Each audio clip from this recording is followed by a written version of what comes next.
I'm sure you would have heard about the book called The Gulag Archipelago. It's considered one of the most important books of the 20th century, written by Aleksandr Solzhenitsyn. He was a Nobel Prize winning author, and the book is sort of autobiographical about the years he spent in Soviet concentration camps, and it kind of gives you such a deep philosophical and political insight of the Soviet Russia. But more than that, it's a human story. And that's why I think it's a powerful, powerful book. The copies which are published after 2018, they also contain a foreword by Dr. Jordan Peterson. And if you follow him, you would have known that he kind of always talks about this book in his lectures and speeches.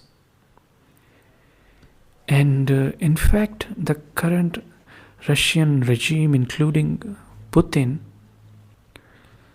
they've also appreciated this book, although when the book was going to be published, or when it was first published, it was banned in Russia because it talks about its dark past. Nevertheless, it has got what it deserved, the kind of acclaim, the kind of praises, and I think you should give this book a try.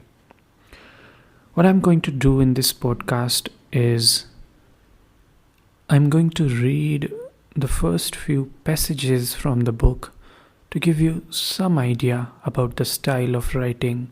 It's a translation, of course. The original work was written in Russian, but you'll get the sense of it, the feel of it. So let's start. Chapter 1: Arrest. How do people get to this clandestine archipelago? Hour by hour, planes fly there, ships steer their course there, and trains thunder off to it. But all with nary a mark on them to tell of their destination. And at ticket windows or at travel bureaus for Soviet or foreign tourists, the employees would be astounded if you were to ask for a ticket to go there. They know nothing, and they have never heard of the archipelago as a whole or of any of its innumerable islands. Those who go to the archipelago to administer get there via the training schools of the Ministry of Internal Affairs. Those who go there to be guards are conscripted via the military conscription centers. And those who, like you and me, dear reader, go there to die, must get there solely and compulsorily via arrest. Arrest. Need it be said that it is a breaking point in your life, a bolt of lightning which has scored a direct hit on you, that it is an unassimilable spiritual earthquake not every person can cope with, as a result of which people often slip into insanity. The universe has as many different centers as there are living beings in it. Each of us is a center of the universe, and that universe is shattered when they hiss at you. You are under arrest. If you are arrested, can anything else remain unshattered by this cataclysm? But the darkened mind is incapable of embracing these displacements in our universe. And both the most sophisticated and the veriest simpleton among us, drawing on all life's experience, can gasp out only, "Me, what for?" And this is a question which, though repeated millions and millions of times before, has yet to receive an answer. Arrest is an instantaneous shattering thrust, expulsion, somersault from one state into another. We have been happily born, or perhaps have happily dragged our weary way down the long and crooked streets of our lives, past all kinds of walls and fences made of rotting wood, rammed earth, brick, concrete, iron railings. We have never given a thought to what lies behind them. We have never tried to penetrate them with our vision or our understanding.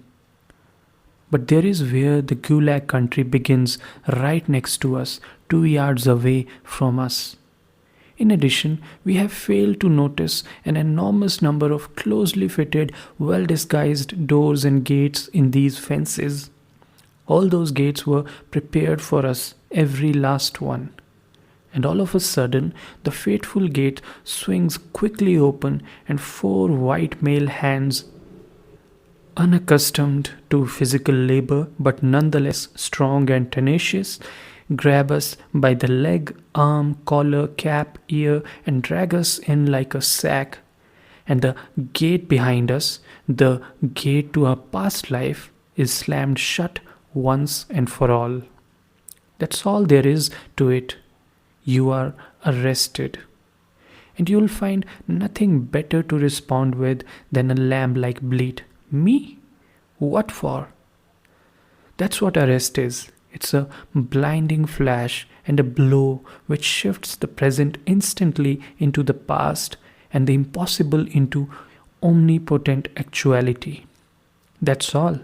And neither for the first hour nor for the first day will you be able to grasp anything else. Except that in your desperation, the fake circus moon will blink at you. It's a mistake. They'll set things right. And everything which is by now comprised in the traditional, even literary image of an arrest will pile up and take shape, not in your own disordered memory, but in what your family and your neighbors in your apartment remember. The sharp night-time ring or the rude knock at the door. The insolent entrance of the unwiped jackboots of the unsleeping state security operatives. The frightened and cowed civilians witness at their backs. And what function does this civilian witness serve? The victim does not even dare think about it, and the operatives don't remember. But that's what the regulations call for. And so he has to sit there all night long and sign in the morning. For the witnesses, jerked from his bed, it is torture too. To go out at night after night to help arrest his own neighbors and acquaintances. The traditional image of arrest is also trembling hands packing for the victim. A change of underwear, a piece of soap, something to eat, and no one knows what is needed, what is permitted, what clothes are best to wear. And the security agents keep interrupting and hurrying you. You don't need anything. They'll feed you there. It's warm there. It's all lies. They keep hurrying you to frighten you. The traditional image of arrest is also what happens afterward when the poor victim has been taken away. It is an alien, brutal, and crushing force totally dominating the apartment for hours on end, a breaking, ripping open, pulling from the walls, emptying things from wardrobes and desks onto the floor, shaking, dumping out, and ripping apart, piling up mountains of litter on the floor, and the crunch of things being trampled beneath jackboots. And nothing is sacred in such. During the arrest of the locomotive engineer Inoshin, a tiny coffin stood in his room containing the body of his newly dead child. The jurists dumped the child's body out of the coffin and searched it. They shake sick people out of their sick beds and they unwind bandages to search beneath them. For those left behind after the arrest, there is the long tail end of a wrecked and devastated life, and the attempts to go and deliver food parcels. But from all the windows, the answer comes in barking voices. Nobody here by that name. Never heard of him. Yes, and in the worst days in Leningrad, it took 5 days of standing in crowded lines just to get to that window. And it may be only after half a year or a year that the arrested person responds at all. Or else the answer is tossed out, deprived of the right to correspond. And that means once and for all, no right to correspondence. And that almost for certain means has been shot. That's how we picture arrest to ourselves. The kind of night arrest described is in fact a favorite because it has important advantages. Everyone living in the apartment is thrown into a state of terror by the first knock at the door. The arrested person is torn from the warmth of his bed. He is in a daze, half asleep, helpless, and his judgment is befogged. In a night arrest, the state security men have a superiority in numbers. There are many of them armed against one person who hasn't even finished buttoning his trousers. During the arrest and search, it is highly improbable that a crowd of potential supporters will gather at the entrance. The unhurried step-by-step visits, first to one apartment, then to another, tomorrow to a third, and a fourth, provide an opportunity for the security operations personnel to be deployed with the maximum efficiency and to imprison many more citizens of a given town than the police force itself numbers. In addition, there's an advantage to night arrests in that neither the people in neighboring apartment houses nor those on the city streets can see how many have been taken away. Arrests which frighten the closest neighbors are no event at all to those farther away. It's as if they had not taken place. Along that same asphalt ribbon on which the Black Marias scurry at night, a tribe of youngsters strides by day with banners, flowers, and gay, untroubled songs.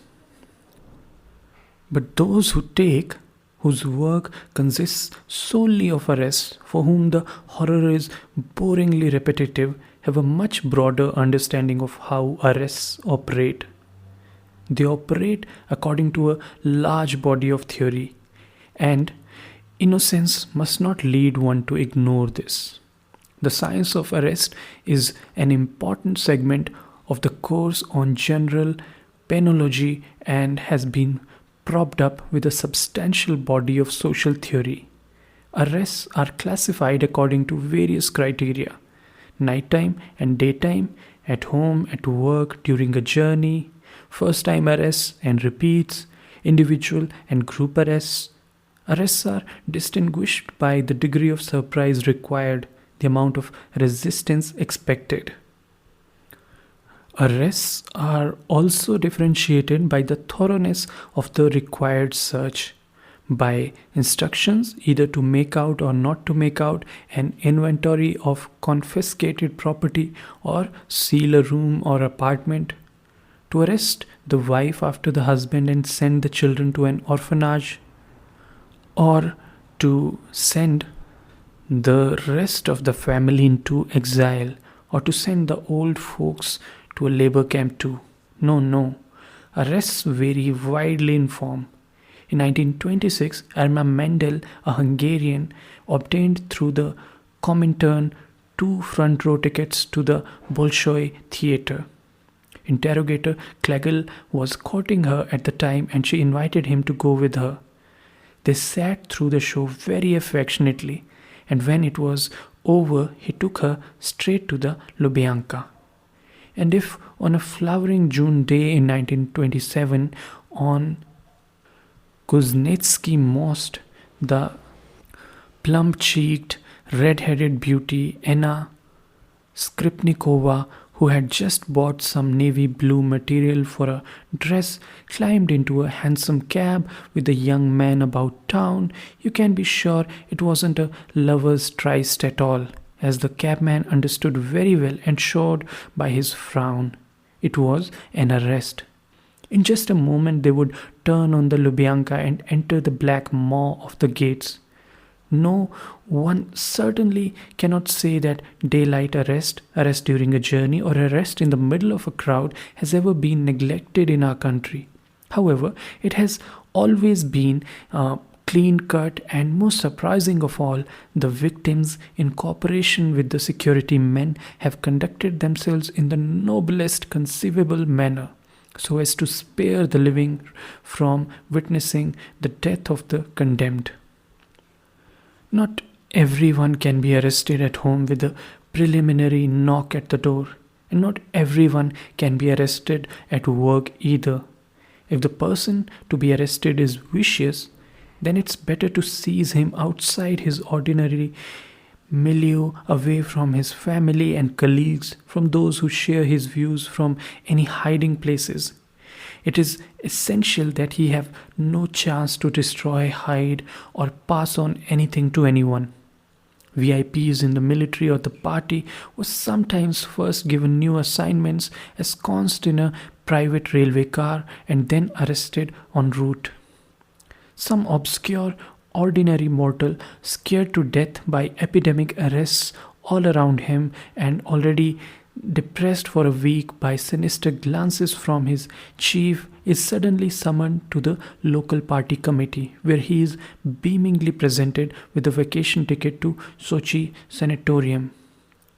The rabbit is overwhelmed and immediately concludes that his fears were groundless. After expressing his gratitude, he hurries home, triumphant, to pack his suitcase. It is only 2 hours till train time, and he scolds his wife for being too slow. He arrives at the station with time to spare, and there in the waiting room or at the bar he is hailed by an extraordinarily pleasant young man. "Don't you remember me?" Pyotr Ivanitch? Pyotr Ivanitch has difficulty remembering. Well, not exactly, you see, although the young man, however, is overflowing with friendly concern. "Come now, how can that be? I'll have to remind you." And he bows respectfully to Pyotr Ivanitch's wife. "You must forgive us. I'll keep him only 1 minute." The wife accedes, and trustingly the husband lets himself be led away by the arm forever, or for 10 years. The station is thronged and no one notices anything. Oh, you citizens who love to travel, do not forget that in every station there are a GPU branch and several prison cells. This importunity of alleged acquaintances is so abrupt that only a person who has not had the wolfish preparation of camp life is likely to pull back from it. Do not suppose, for example, that if you are an employee of the American Embassy by the name of Aleksandr Dolgan, you cannot be arrested in broad daylight on Gorky Street, right by the Central Telegraph Office. Your unfamiliar friend dashes through the press of the crowd and opens his plundering arms to embrace you. "Sasha!" he simply shouts at you with no effort to inconspicuous. "Hey pal, long time no see. Come on over, let's get out of the way." At that moment, a Pobeda sedan draws to the curb. And several days later, TASS will issue an angry statement to all the papers alleging that informed circles of the Soviet government have no information on the disappearance of Aleksandr Dolgan. But what's so unusual about that? Our boys have carried out such arrests in Brussels, which was where Zora Blednov was seized, and not just in Moscow. One has to give the organs their due. In an age when public speeches, the plays in our theatres, and women's in fashions all seem to have come off assembly lines, arrests can be of the most varied kind. They take you aside in a factory corridor after you have had your pass checked and you are arrested. They take you from a military hospital with a temperature of 102, as they did with Ernst Bernstein. And the doctor will not raise a peep about your arrest. Just let him try. They'll take you right off the operating table, as they took N.M. Vorobev, a school inspector in 1936 in the middle of an operation for stomach ulcer, and drag you off to a cell as they did him, half alive and all bloody. In the gastronome, the fancy food store, you are invited to the special order department and arrested there. You are arrested by a religious pilgrim whom you have put up for the night for the sake of Christ. You are arrested by a meter man who has come to read your electric meter. You are arrested by a bicyclist who has run into you on the street, by a railway conductor, a taxi driver, savings bank teller, a manager of a movie theater. Any one of them can arrest you. And you notice the concealed maroon colored identification card only when it is too late.